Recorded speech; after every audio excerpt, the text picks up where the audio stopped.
ZPTC గారికి సంబంధించి కూడా ఇప్పటికే కాంగ్రెస్ పార్టీకి సంబంధించి కూడా గెలుపు ఖాయమైపోయింది. మెజార్టీ కోసమే ఎదురు చూస్తా ఉన్నాం. ప్రజాపాలనకే జూబ్లీ హిల్స్ ప్రజలంతా కూడా పట్టం కట్టారు.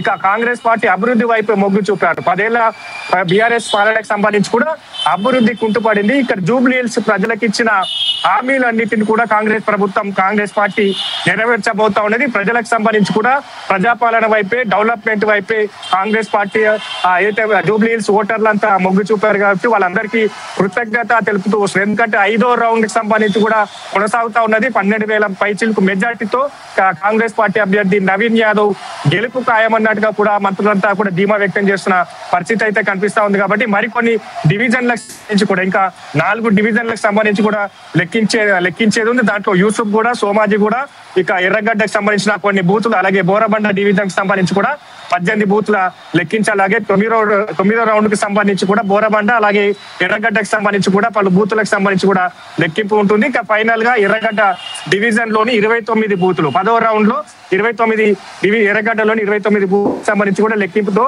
పూర్తవుతా ఉన్నది. తుది ఫలితం మరి కాసేపట్లో, అంటే ఇంకా గంట ప్రాంతంలో కూడా తుది ఫలితం వెలువడే అవకాశాలు అయితే కనిపిస్తా ఉన్నాయి. మొత్తంగా ట్రెండ్స్ అయితే కాంగ్రెస్ పార్టీ అభ్యర్థి నవీన్ యాదవ్ వైపు చూపిస్తారు. ఎందుకంటే మొదటి రౌండ్ నుంచి కూడా ఆధిక్యంలో కొనసాగుతున్నాడు, ముందంజలో కొనసాగుతున్నాడు. ఇప్పుడు 12,000 పైచీలకు మెజార్టీతో ముందంజలో నవీన్ యాదవ్ కొనసాగుతున్నాడు. ఇక మరోవైపు రెహమత్ నగర్ కి సంబంధించి కూడా తన స్వస్థలం అని చెప్పొచ్చు. ఇక్కడ లోకల్ కి సంబంధించిన క్యాండిడేట్ కాబట్టి ఇంకా పలు బూతులు రెహమత్ నగర్ కి సంబంధించి కూడా దాదాపుగా ఇంకా 28 బూతులకు సంబంధించి కూడా లెక్కింపు ఉంది. దాంట్లో ప్రధానంగా కాంగ్రెస్ పార్టీకే ఆ ఓట్లన్నీ కూడా పడతాయన్నట్టుగా ధీమా వ్యక్తం చేస్తున్నారు. దాంతో పాటుగా బోరబండ, ఎర్రగడ్డకు సంబంధించిన బూతులకు సంబంధించి కూడా అత్యధికంగా కాంగ్రెస్ పార్టీకి ఓట్లు కలిగి ఉంటాయని కూడా కాంగ్రెస్ పార్టీ నేతలు చెప్పారు. ఎగ్జిట్ పోల్స్ కూడా పలు ఈ బూతులు రెహమత్ నగర్, బోరబండ, అలాగే వెంగళరావు నగర్, మిగతా ప్రాంతాల్లో కూడా ఎగ్జిట్ పోల్స్ కూడా కాంగ్రెస్ పార్టీకి సంబంధించి కూడా అక్కడ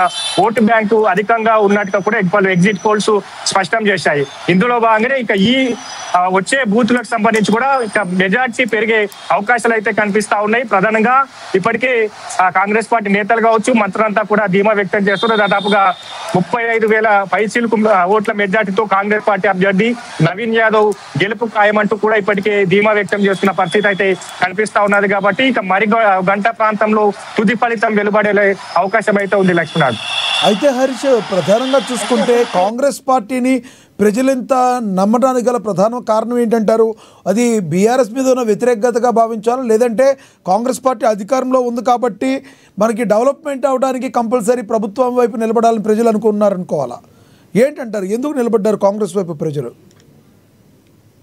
రైట్, ప్రధానంగా జూబ్లీ హిల్స్ లో 10 ఏళ్ల పాటు మాగంటి గోపీనాథ్ సంబంధించవచ్చు బీఆర్ఎస్ పార్టీ అభ్యర్థి ఎమ్మెల్యేగా పనిచేశారు. రూలింగ్ గవర్నమెంట్ 2 సార్లు బీఆర్ఎస్ ప్రభుత్వం 2 సార్లు రూలింగ్ గవర్నమెంట్ లో ఉన్నది. అభివృద్ధికి సంబంధించి కూడా కుంటుపడింది. ఇక జూబ్లీ హిల్స్ ప్రజలకు సంబంధించి కూడా 10 ఏళ్ళు ఈ బీఆర్ఎస్ పాలనకు సంబంధించి కావచ్చు, ఇక్కడ స్థానిక ఎమ్మెల్యే చేసిన అభివృద్ధి కార్యక్రమాల పైన కుంటుపడింది. కాబట్టి ఇక ఈ వ్యతిరేకతతో ఇక కాంగ్రెస్ పార్టీకి కలిసి వచ్చిందని చెప్పొచ్చు. దాంతో పాటుగా ప్రజాపాలన 2 ఏళ్ల కాంగ్రెస్ ప్రభుత్వం ఏర్పాటు తర్వాత జూబ్లీ హిల్స్ కి సంబంధించిన పలు అభివృద్ధి కార్యక్రమాలు కావచ్చు, ఇక్కడ అంటే చాలా వరకు జూబ్లీ హిల్స్ ప్రాంతంలో పేద మధ్య తరగతి కుటుంబీకులు ఎక్కువ ఉంటారు. వాళ్ళకి సంబంధించి కూడా గత 10 ఏళ్లకు రేషన్ కార్డు కావచ్చు, ఇతర ఇందిరమ్మ ఇల్లు కావచ్చు, ఇక్కడ కనీస సౌకర్యాలకు సంబంధించి అక్కడ చిన్న ఏదైతే సౌకర్యాలు కూడా గత ప్రభుత్వం కల్పించలేకపోయింది. ఇక బీఆర్ఎస్ ఓటమి తర్వాత కాంగ్రెస్ పార్టీ అధికారంలోకి వచ్చిన తర్వాత జూబ్లీ హిల్స్ లో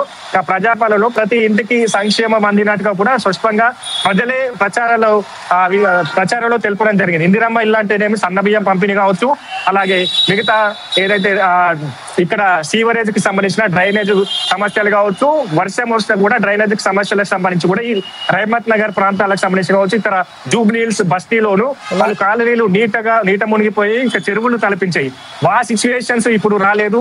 దాంతో పాటుగా ఈ పథకాలకు సన్న బియ్యం, కొత్త రేషన్ కార్డులు, ఇందిరమ్మ ఇల్లు, ఇక జూబ్లీ హిల్స్ కి సంబంధించి కూడా పలు 500 కోట్లకు పైగా కూడా పలు అభివృద్ధి కార్యక్రమాలకు శంకుస్థాపన చేశారు.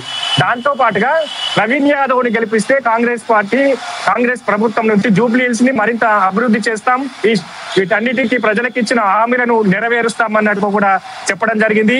దాంతో పాటుగా బీసీలకు సంబంధించిన రిజర్వేషన్ అంశం కూడా బలంగా ఫలించింది. ఎందుకంటే బీసీ అభ్యర్థి అక్కడ ఇరు పార్టీలకు సంబంధించి కూడా బీసీ అభ్యర్థిని బరిలో నిలపలేకపోయింది. 42% బీసీలకు సంబంధించి కూడా కాంగ్రెస్ ప్రభుత్వం హామీ ఇచ్చింది కాబట్టి హామీ మేరకు బీసీ అభ్యర్థిని బరిలో దించాం. జూబ్లీహిల్స్ ఎన్నికల నుంచే కూడా రిజర్వేషన్ కి సంబంధించి కూడా కాంగ్రెస్ పార్టీ కట్టుబడి ఉన్నట్టుగా కూడా ఇండికేషన్ ఇచ్చింది.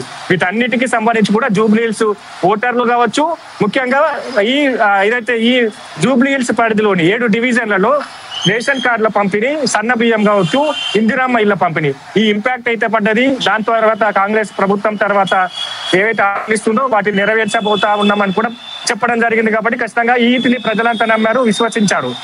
మరోవైపు బీఆర్ఎస్ కి సంబంధించి 10 ఏళ్ల పాలనకు సంబంధించి కూడా ఎట్లాంటి వైఫల్యాలు జరిగాయో వాటన్నిటిని ప్రజలకు సంబంధించి కూడా అప్పుడు పార్టీని ఈసారి ఖచ్చితంగా కాంగ్రెస్ పార్టీని గెలిపించాలి, కాంగ్రెస్ అభ్యర్థిని మారిస్తే ఖచ్చితంగా అభివృద్ధి జరుగుతున్నట్టు కూడా ఓటర్లంతా బలంగా నమ్మారు. కాబట్టి కాంగ్రెస్ పార్టీ వైపు మొగ్గు చూపినట్టుగా తెలుస్తుంది. దాంట్లో భాగంగానే ఈ మెజార్టీతో ఈ లీడింగ్ అయితే కొనసాగుతా ఉన్నది.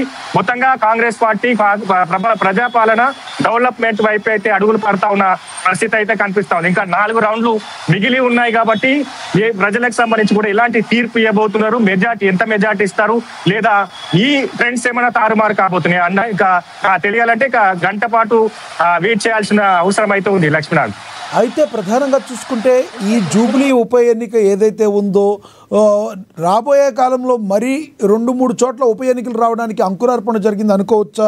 ఎందుకంటే ఇప్పటికే కొంతమంది బీఆర్ఎస్ టికెట్ ద్వారా గెలిచి కాంగ్రెస్లోకి వెళ్ళిన వాళ్ళు ఉన్నారు. ఖైరతాబాద్ కావచ్చు, గట్కేసర్ కావచ్చు, మరి కడియం శ్రీహరి కావచ్చు, లేదంటే దాను నాగేంద్ర కావచ్చు. వీళ్ళ ద్వారా ఆల్రెడీ కోర్టుకు వెళ్ళి బీఆర్ఎస్ కంపల్సరీ వాళ్ళు రాజీనామా చేయాలని ఒత్తిడి తీసుకొచ్చిన పరిస్థితి.